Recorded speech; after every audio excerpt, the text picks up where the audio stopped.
Dear students, आप सभी का विजडम कोचिंग सेंटर और शांति पब्लिक इंटर कॉलेज की ऑनलाइन कक्षाओं में स्वागत है। आज मैं आपके लिए क्लास 10 के एक्सरसाइज 1.2 को लेकर के प्रस्तुत हुआ हूं, जिसमें से पहला क्वेश्चन लिखा गया है, दिए गए संख्याओं 140 और 156 का अभाज्य गुणनखंड विधि द्वारा लासा और मासा ज्ञात कीजिए। तो दिए गए संख्याओं को अभाज्य संख्याओं के गुणनखंड के रूप में व्यक्त करने के लिए सर्वप्रथम हमें यह समझना होगा कि अभाज्य संख्याएं होती क्या है, तब तो हम इनको अभाज्य संख्याओं के गुणनखंड के रूप में व्यक्त करेंगे। क्यों बेटा? जब हमको ये पता होगा कि अभाज्य संख्याएं क्या होती हैं, तब तो हम इनको अभाज्य संख्याओं के रूप में व्यक्त करेंगे। तो अभाज्य संख्याएं क्या होती हैं? वे संख्याएं, कैसी संख्याएं? जो स्वयं और एक को, स्वयं अर्थात जिस संख्या की हम बात कर रहे हैं वह संख्या और एक को छोड़कर किसी अन्य संख्या से विभाजित न हो, ऐसी संख्याओं को हम अभाज्य संख्याएं कहते हैं। जैसे इसमें एग्जाम्पल में हम देख सकते हैं 2, 3, 5, 7, 11 एंड सो ऑन। अब यहां पर आप संख्याओं को देखिए 2, 3, 5, 7, 11 है। अब जैसे हम 2 की बात करेंगे तो क्या 2 और 1 के अतिरिक्त किसी अन्य संख्या से घटेगा? विभाजित होगा? नहीं विभाजित होगा। हम 7 की बात करें तो क्या 7 और 1 के अतिरिक्त किसी अन्य संख्या से विभाजित होगा? 7 किसी अन्य संख्या से घटेगा? 2 से 3 से किसी से घटेगा? किसी से नहीं विभाजित होगा। इसलिए इन संख्याओं को हम क्या कहेंगे? अभाज्य संख्या। क्यों? क्योंकि ये संख्याएं स्वयं और एक के अतिरिक्त किसी अन्य संख्याओं से विभाजित नहीं होती हैं। तो अब यहां से दिए गए संख्याएं कौन सी दी गई हैं? 140 और 156। इनके अभाज्य गुणनखंड हमको याद करने हैं। तो अभाज्य गुणनखंडों में यही अभाज्य संख्याएं आने वाली है, ठीक है ना? तो सबसे छोटी अभाज्य संख्या कौन सी है? 2। फिर उसके बाद 3। तो कहने का मतलब जब किसी संख्या को हम अभाज्य संख्याओं के गुणनखंड के रूप में व्यक्त करेंगे तो सर्वप्रथम हम यह चेक करेंगे कि दी गई संख्या 2 से विभाज्य होगी या नहीं, ठीक है ना? तो कैसे चेक करेंगे, आइए इसको समझते हैं। सर्वप्रथम हम दी गई संख्या को इस प्रकार से लिख लेते हैं, जैसे 140 हमने यहां पर और इधर इसके बगल में हमने एक रेखा खींच दिया। अब हमने बताया कि जैसे इसको अभाज्य संख्याओं के गुणनखंड के रूप में व्यक्त करना है, तो सर्वप्रथम हम चेक करेंगे कि यह संख्या 140 2 से विभाज्य होगी या नहीं। क्योंकि सबसे छोटी अभाज्य संख्या कौन सी है? 2। तो पहले हम चेक करेंगे यह 2 से विभाज्य होगी या नहीं। तो 2 से विभाज्यता का नियम क्या होता है? जैसे संख्या 140 है, 156 या कोई अन्य संख्या दी जाएगी, तो हम कैसे जानेंगे कि यह संख्या 2 से विभाज्य होगी या नहीं? इसके लिए रूल होता है कि अगर दी गई संख्या के इकाई का अंक, यहां पर 140 में इकाई का अंक क्या है? 0 ना? तो दी गई संख्या के इकाई का अंक सम संख्या हो, अर्थात 2 हो, 4 हो, 6 हो, 8 हो, 10 नहीं होना है, क्योंकि 10 के बाद इकाई का अंक 0 आ जाएगा, ठीक है ना? तो 2 हो, 4 हो, 6 हो, 8 हो या 0 हो, ऐसे कंडीशन में दी गई संख्या 2 से विभाज्य होती है। तो यहां पर इकाई का अंक क्या है? 0 है। और अगर इकाई का अंक 0 है तो निश्चित रूप से यह 2 से विभाज्य होगा। तो अब हम इसको 2 से विभाजित करेंगे। 2 से विभाजित करने के लिए हमने 2 को यहां पर लिख लिया। अब हम 2 से इसमें क्या करेंगे? भाग करेंगे। तो 2 का पहाड़ा कितनी बार पढ़ा जाएगा? 7 बार यहां पर हमने पढ़ा, तो 14 पूर्णतया कट गया। अब क्या बचा? 0। तो 0 को विभाजित करने के लिए हमको 0 बार और 2 का पहाड़ा पढ़ना पड़ेगा। इस प्रकार से हमने 2 से 140 को विभाजित किया तो क्या प्राप्त हुआ? 70 हमको प्राप्त हो गया। अब यहां पर देखिए 70 2 से विभाज्य होगा कि नहीं? होगा ना? क्यों? क्योंकि इकाई का अंक क्या है? 0 और इकाई का अंक 0 है, तो निश्चित रूप से यह संख्या 2 से विभाज्य होगी। तो हम इसको पुनः 2 से विभाजित करेंगे तो 2 से विभाजित करेंगे, इस बार कितनी बार पढ़ा जाएगा? 3 बार, ठीक है। 2 यानी 6 और बचा कितना? 1, और 1 के बाद अभी 0 बच रहा है, कितना हो जाएगा? 10, और 2 से भाग करेंगे तो 2 पंचे 10। और इस प्रकार से 70 को हमने विभाजित किया तो क्या प्राप्त होता है? 35। अब जरा इसके इकाई का बताइए क्या है? 5 है। तो क्या 5 एक सम संख्या है? नहीं है। क्या यह शून्य है? नहीं है। अतः यह संख्या 35 2 से विभाज्य नहीं होगा। तो अब 2 से विभाज्य नहीं होगा, 2 किससे विभाज्य होगा? तो अगली जो अभाज्य संख्या हमने आपको बताया था वो हमने बताया था 2 के बाद 3, ये बताया था।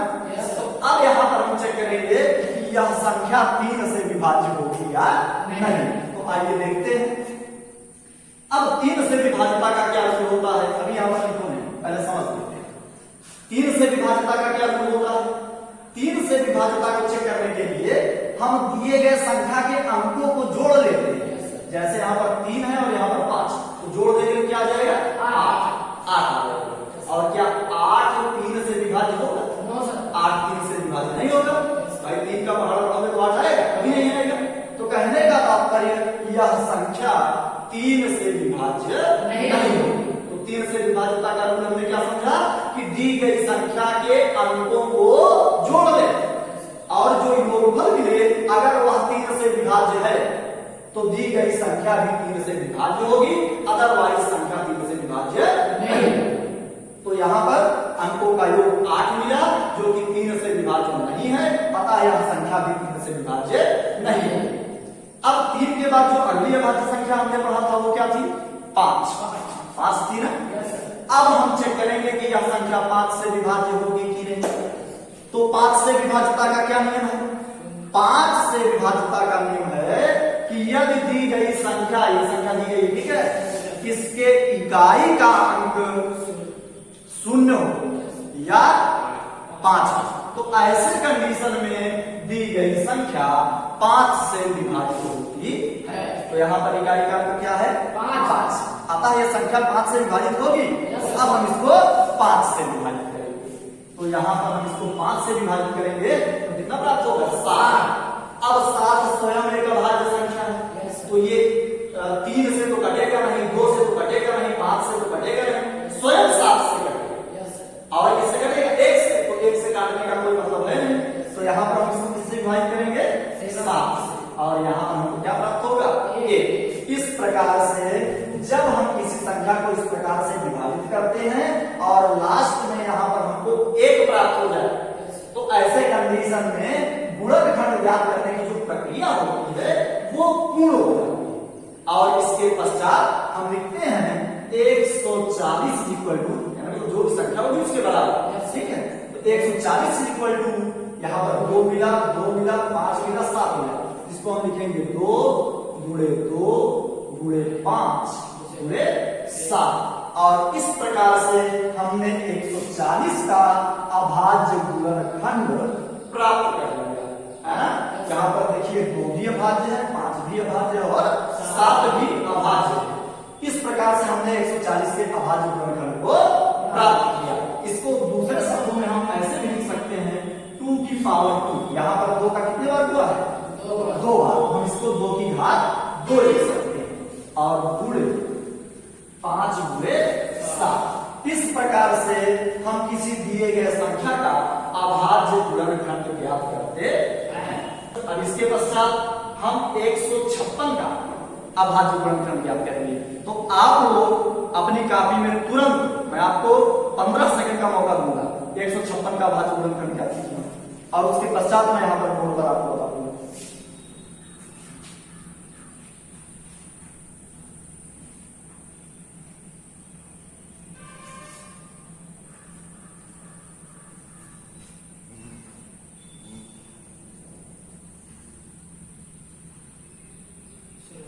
सभी ने याद कर लिया? चलिए अब इसके बाद यहाँ पर मैं बोर्ड पर लगा रहा हूं सवाल को, आप चेक करेंगे कि आपका गुणनखंड सही है या नहीं। तो सर्वप्रथम यहाँ फिर से देखिए, हम इसको किससे विभाजित करेंगे? इकाई का अंक 6 है अर्थात 2 से। तो कितनी बार जाएगा? 7 बार। और फिर उसके बाद 8 बार। अब फिर से इकाई का अंक 8 है तो हम यहाँ 2 से काटेंगे, 2 तिहाई 6, 2 9 18।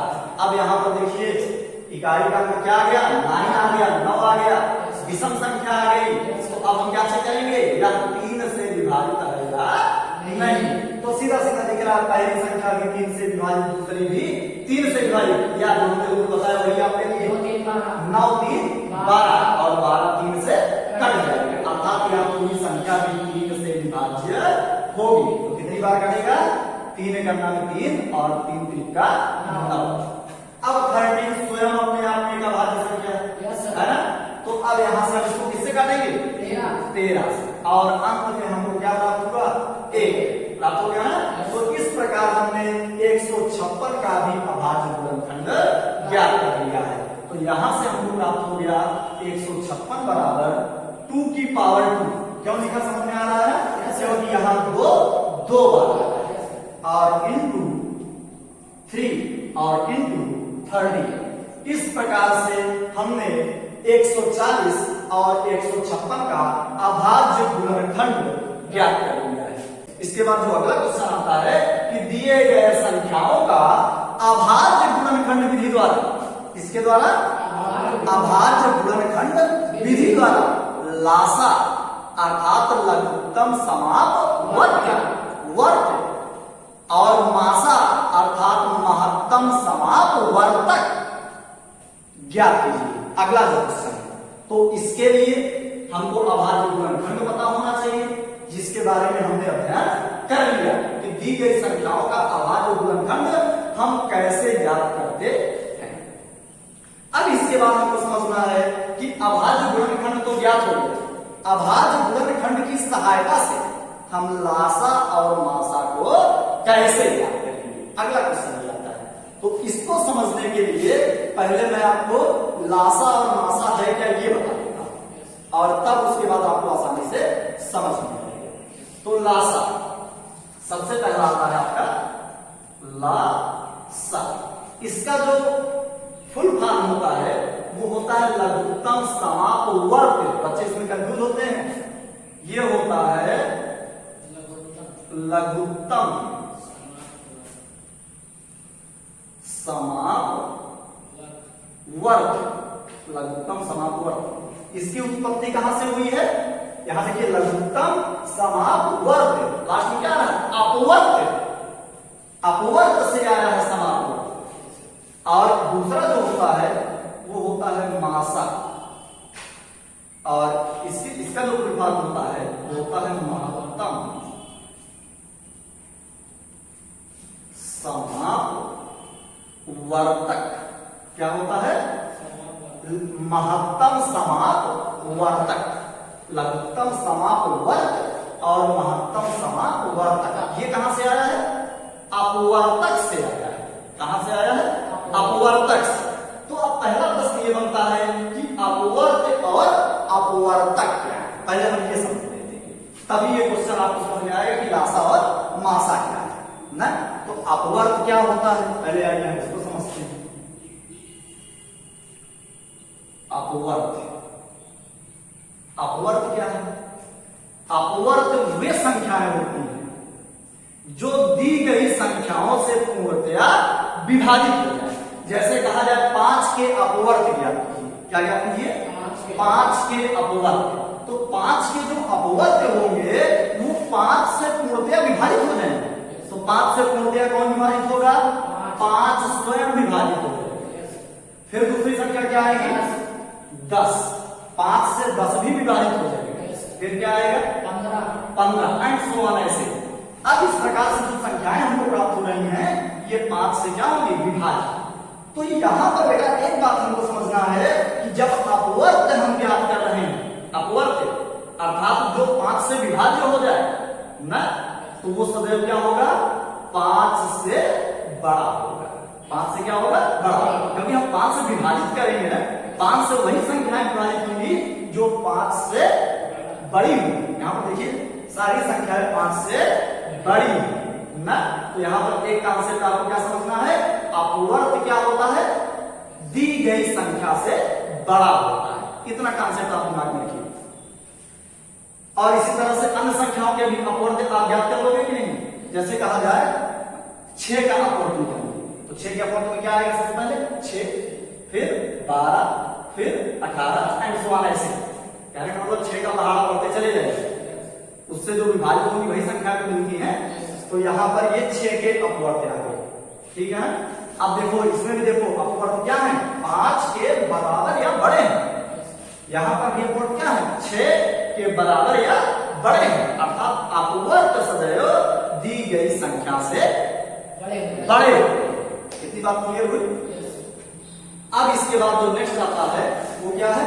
अपवर्तक। और एक बात क्लियर हुआ कि नहीं? जो अपवर्त होते हैं वो दी गई संख्या से पूर्णतया विभाजित होते हैं, ठीक है ना। और नेक्स्ट जो आता है वो आता है अपवर्तक। तो आइए समझते हैं अपवर्तक क्या है।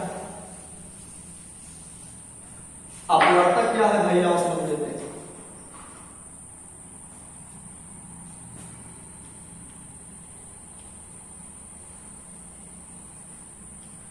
अपवर्तक जैसे कोई संख्या हमको दी गई, ठीक है, उसके लिए अपवर्तक हम याद करते हैं। जैसे आपको संख्या दे दी जाए 15, कहा जाए 15 के अपवर्तक ज्ञात कीजिए, तो अपवर्तक वे संख्याएं होती हैं जिससे दी गई संख्या पूर्णतया विभाजित हो जाए।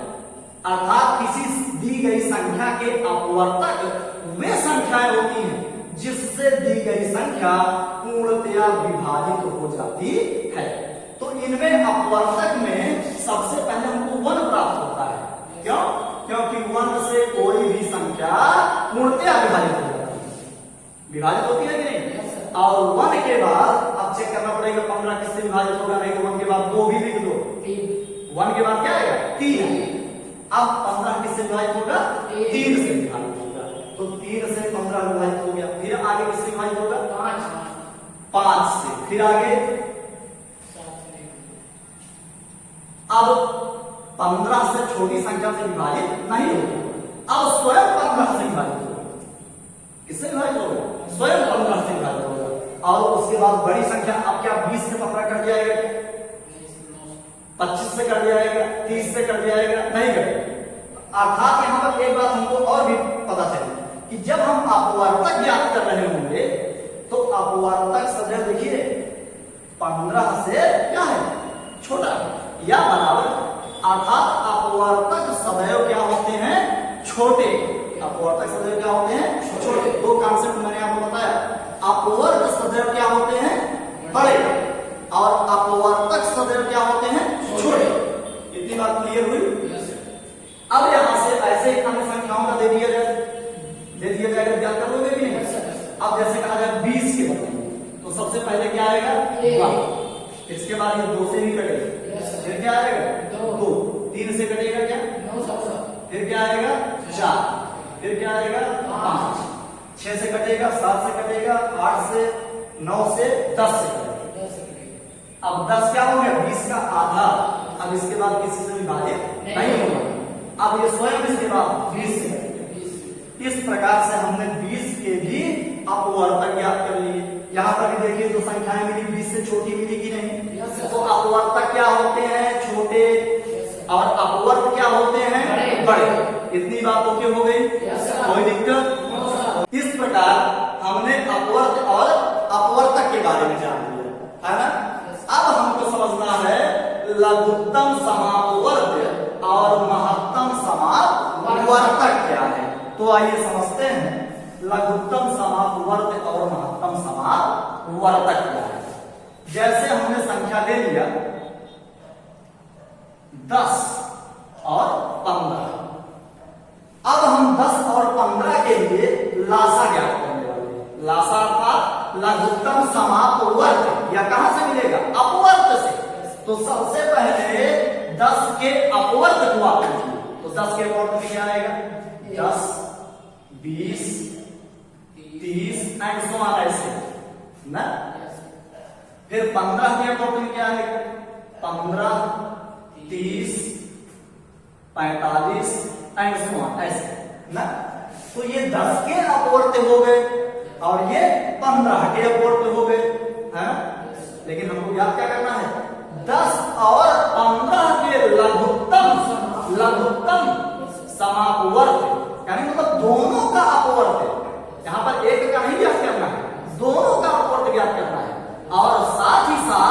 सबसे छोटा वाला ना। तो अब यहाँ पर दोनों में देखिए सबसे छोटा कॉमन कौन सी संख्या मिल रही है, तो आपको सबसे छोटी संख्या क्या मिलेगी? 30। क्या मिलेगी? 30। अर्थात 10 और 15 का जो लासा हो जाएगा वो कितना हो जाएगा? 30 बराबर हो जाएगा 30।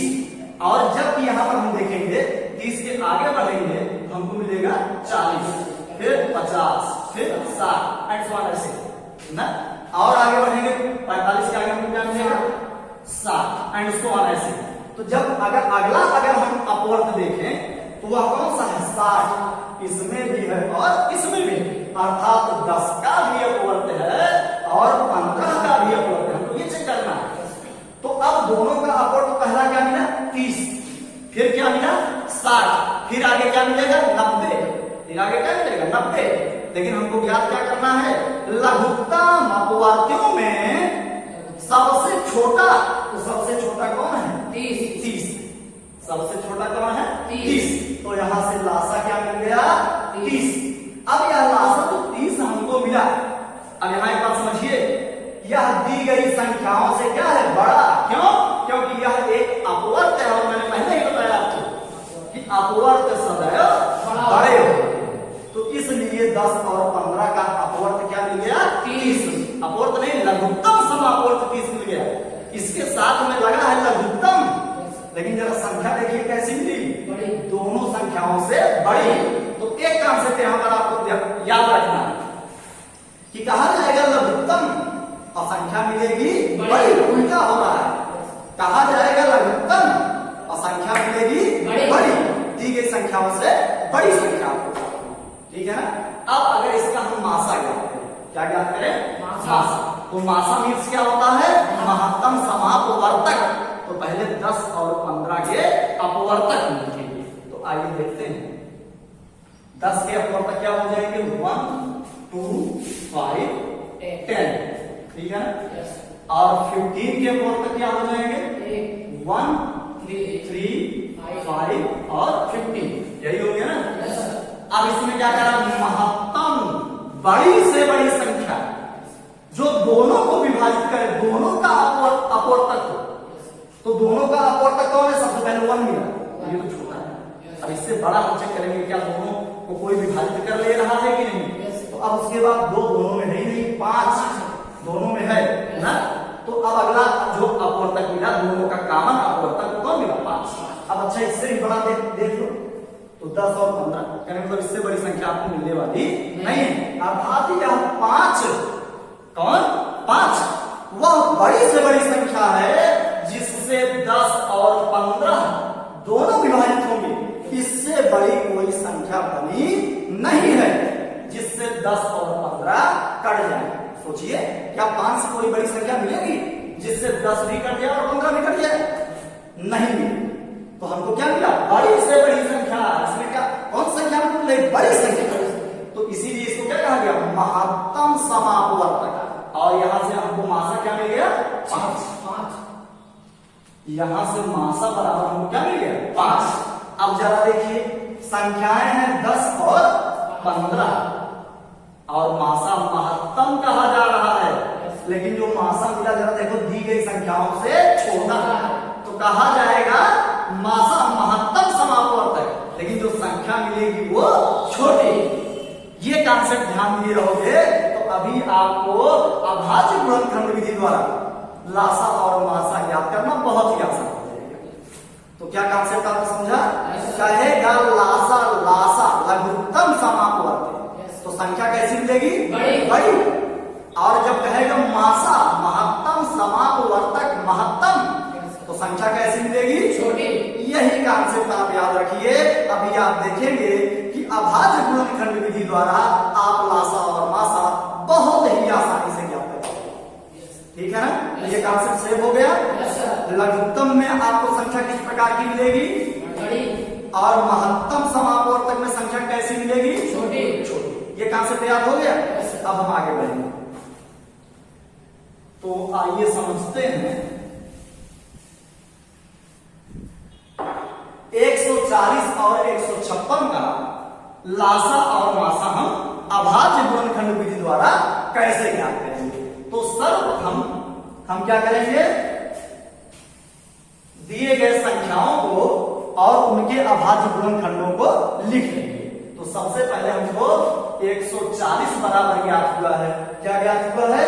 2 की पावर 2 इंटू 5 इंटू 7, 2 की पावर 2 इंटू 5 इंटू 7। और दूसरा आपको मिला है 156 और इसके बराबर हमको मिला है 2 की पावर 2 इंटू 3 इंटू 30। ओके, इसमें तो कोई समस्या है ना। अब जरा समझिए, हमको ज्ञात करना है लासा। अभी लासा मैंने क्या बताया, कहेगा लघुत्तम, लेकिन संख्या कैसे मिलनी है? बड़ी। तो संख्या बड़ी कब मिलेगी? जब दिए गए इन अभाज्य गुणनखंडों में से जितने भी गुणनखंड हैं सबको लिखो। क्या करो? जितने भी गुणनखंड है सबको लिखो। अरे भाई सबको लिखोगे तो बड़ी संख्या मिलेगी कि नहीं? तो बड़ी संख्या लघुत्तम कह रहा है, लघुत्तम की संख्या बड़ी मिलेगी। और बड़ी संख्या को प्राप्त करने के लिए जितने भी गुणनखंड हैं सबको लिख लो। और जो उभयनिष्ठ है, जैसे दो उभयनिष्ठ है ना, दोनों में उभयनिष्ठ मतलब दोनों में कामन है, तो जो कामन है उसमें भी हमको बड़ी संख्या निकालनी है। तो जो कामन है उसमें से बड़ी घात को लिखना है। किसको लिखना है? बड़ी घात को। तो अब यहाँ पर तो 2 की पावर 2 है, तो यहाँ पर भी क्या है? 2 की पावर 2। तो बड़े और छोटे का कोई प्रश्न ही नहीं है, अर्थात जो बराबर है उसी को लिखो। लेकिन अगर यहाँ 2 की पावर 3 रहता, यहाँ 2 की पावर क्या रहता? 2, तो हम क्या लिखते? 2 की पावर 3 को लिखते। क्यों? क्योंकि लासा में हमको संख्या कैसी मिलती है? बड़ी। और बड़ी संख्या को प्राप्त करने के लिए हमको बड़ी घात लिखनी होगी, किंतु यहाँ पर क्या है? बराबर। तो कॉन्सेप्ट समझ में आया कि जब यहाँ पर कामन अवयव मिलेंगे और घातें अलग अलग होंगी, तो जो बड़ी घात होगी हमको वही यहाँ पर लिखना होगा। तो फिलहाल यहाँ पर तो बराबर है, हमने लिख दिया 2 की पावर 2 ना। अब इसके बाद अगला गुणनखंड क्या है? 5। तो अब हमने इसमें और आपको क्या बताया कि बड़ी संख्या प्राप्त करने के लिए सारे गुणनखंड लिख लो, अर्थात यहाँ पर 5 को भी लिखना है, यहाँ पर 7 को भी लिखना है। अब क्या सब हमने लिख लिया? अभी हमने देखो पहली संख्या के सारे गुणनखंड को लिख लिए, लेकिन दूसरे का क्या हमने सारे गुणनखंड लिख लिया? नहीं लिखा। अभी तो इसमें का सिर्फ 2 की पावर 2 ही आया है। तो बचा कौन कौन? 3 और 13। अरे इनको भी लिख लो, इनको भी क्या करो? लिख लो। तो यहां से आ जाएगा इंटू 3 इंटू 13। और इस प्रकार से इस संख्या का जो भी गुणनफल प्राप्त होगा वही दिए गए संख्याओं का लासा होगा। तो कॉन्सेप्ट समझ में आया? सर्वप्रथम दिए गए संख्याओं के अभाज्य गुणनखंडों को लिख लीजिए, फिर हमको क्या ज्ञात करना है? लासा, लघुत्तम, समापवर्त। और मैंने आपको बताया कि लघुत्तम आ रहा है तो हमको संख्या मिलेगी बड़ी। उल्टा हो रहा है काम, बड़ी संख्या को मिलनी है। और बड़ी संख्या को प्राप्त करने के लिए सारे के सारे गुणनखंड लिखे जाएंगे, अर्थात एक भी छूटना नहीं चाहिए। तो अब सबसे पहले पहली संख्या के हमने सारे गुणनखंड लिख ली, फिर दूसरी के पास आ जाओ। इसमें से देखो कोई लिखा तो नहीं गया है, तो यहाँ पर 2 की पावर 2 लिखा जा चुका। बचा कौन? बचा यहाँ पर 3 और 13, हमने इसको भी लिख लिया। और इस प्रकार से जो संख्या हमको मिली, इसका अगर हम गुणनफल ज्ञात करेंगे तो हमको क्या प्राप्त होगा? लासा प्राप्त हो जाएगा। अब अगला क्या आता है? मासा। अगला क्या आता है बेटा? मासा। मासा में क्या आएगा? महत्तम। क्या आएगा? महत्तम। महत्तम समापवर्तक है और अपवर्तक क्या होते हैं? छोटे। आया महत्तम, लेकिन संख्या कैसी मिलेगी? छोटी। तो छोटी संख्या मिलने के लिए हम क्या करेंगे? ऐसे गुणनखंडों को लिखेंगे जो कामन हो, अर्थात बाकी को छोड़ देना है। भाई छोड़ेंगे तभी संख्या छोटी होगी। बात समझ में आया? तो हमको कैसे गुणनखंडों को लिखना है? जो दोनों में हो, साथ ही साथ हमको छोटी संख्या प्राप्त करनी है। क्या प्राप्त करनी है? छोटी संख्या। तो हमको जो उभयनिष्ठ गुणनखंड है उनकी छोटी घातों को लिखना है। किसको लिखना है? छोटी घातों को। तो यहाँ पर जरा दोनों में देखिए कामन कौन है? 2 अकेले ही कामन है। अब घात को बराबर है अर्थात बड़े छोटे की यहाँ पर कोई बात नहीं है, तो जो बराबर घात है उसी को लिख लेंगे। लेकिन अगर यहाँ 2 की पावर 3 होता है, यहाँ 2 की पावर 2, तो मासा ज्ञात कर रहे हैं अर्थात छोटी संख्या हमको ज्ञात करना है, तो हम छोटी घात लिखते हैं अर्थात क्या लिखते हैं 2 की पावर 2 लिखते हैं। बात समझ में आया? लेकिन चूंकि यहाँ पर दोनों बराबर है इसलिए हम लिख लेंगे 2 की पावर 2। अब क्या 5 कॉमन है मतलब दोनों में है, 7 दोनों में है, 3 दोनों में है, 13 दोनों में है, अर्थात इनको किसी को भी नहीं लिखना है। बात समझ में आया? लासा में बड़ी संख्या प्राप्त करनी है और बड़ी संख्या को प्राप्त करने के लिए हम सारे के सारे गुणनखंडों को यहाँ पर देखो लिख लिए, और जो उभयनिष्ठ है उसमें बड़ी घात को और मासा महत्तम है अर्थात हमको छोटी संख्या प्राप्त करना है। उल्टा होता है मासा महत्तम तो छोटी, और छोटी संख्या प्राप्त करने के लिए हम सिर्फ उभयनिष्ठ गुणनखंडों को ही लिखेंगे। तो यहाँ पर उभयनिष्ठ कौन है 2 है, और उभयनिष्ठ में भी छोटी वाली घात को लिखना है। तो चूंकि यहाँ पर बराबर है इसलिए हमने 2 की पावर 2 लिख लिया, लेकिन अगर अलग अलग घातें आती तो वहां पर हम छोटी घात को ही लिखते। और इस प्रकार से हमने लासा और मासा ज्ञात करने की विधि को भी समझ लिया है, और आप अपने टेक्स्ट बुक की अन्य क्वेश्चन को आप सॉल्व करेंगे। यदि किसी प्रकार की कोई समस्या होती है तो कमेंट बॉक्स में आप अपने परेशानियों को हम तक शेयर कर सकते हैं, जिसका समाधान आपको नेक्स्ट वीडियो में निश्चित रूप से प्राप्त होगा। साथ ही साथ डिस्क्रिप्शन बॉक्स में दिए गए व्हाट्सएप नंबर पर भी आप अपनी समस्याओं को हम तक शेयर कर सकते हैं, जिसका समाधान नेक्स्ट वीडियो में आपको प्रदान किया जाएगा। अब इस प्रश्नावली का जो नेक्स्ट क्वेश्चन है वो है HCF 306 और 657 बराबर 9। तो LCM 306 657 is equal to question mark, अर्थात 306 और 657 का HCF अर्थात मासा 9 है, तब 306 और 657 का लासा ज्ञात कीजिए। ऐसे सवालों में होता क्या है, आपके पास 4 राशियां होती हैं। पहली 2 संख्याएं जो दी गई संख्याएं, मैंने मान लिया कि दी गई संख्याएं P और Q, ठीक है, और इन संख्याओं का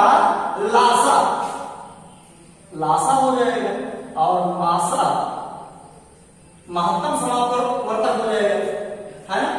अब इन चारों संख्याओं में एक रिलेशन होता है, एक संबंध होता है, और उस संबंध के माध्यम से ही हम जो चौथी संख्या होती है उसको ज्ञात करते हैं। जैसे यहां पर क्या दिया गया, 2 संख्याएं दी गई और उसका मासा दे दिया गया, बचा क्या लासा, लघुत्तम समापवर्तक, LCM आपका बच गया। तो 4 में से क्या किया गया, 3 को दे दिया गया और 1 को गायब कर दिया गया, और उस चौथी राशि को हमको ज्ञात करना है ना। तो ऐसे सवालों में क्या होता है, संख्याएं, दोनों संख्याएं और LCM और HCF में से किसी 3 को दे देते हैं। कहने का मतलब हमेशा संख्याएं और मासा ही नहीं देते हैं, कभी लासा मासा दे दिए, एक संख्या दे दिए, दूसरी संख्या पूछ लेंगे, दोनों संख्याएं दे दिए, लासा दे देंगे और फिर मासा पूछ लेंगे, है ना। तो कहने का तात्पर्य यह है कि 4 राशियों में से 3 को दे दिया जाएगा और चौथे के बारे में आपसे पूछा जाएगा। तो उसको हम कैसे याद करेंगे, उसका एक फार्मूला होता है, दी गई संख्याओं का गुणनफल अर्थात P गुणे Q, या दूसरे शब्दों में हम इसको ऐसे लिख लेते हैं, संख्याओं का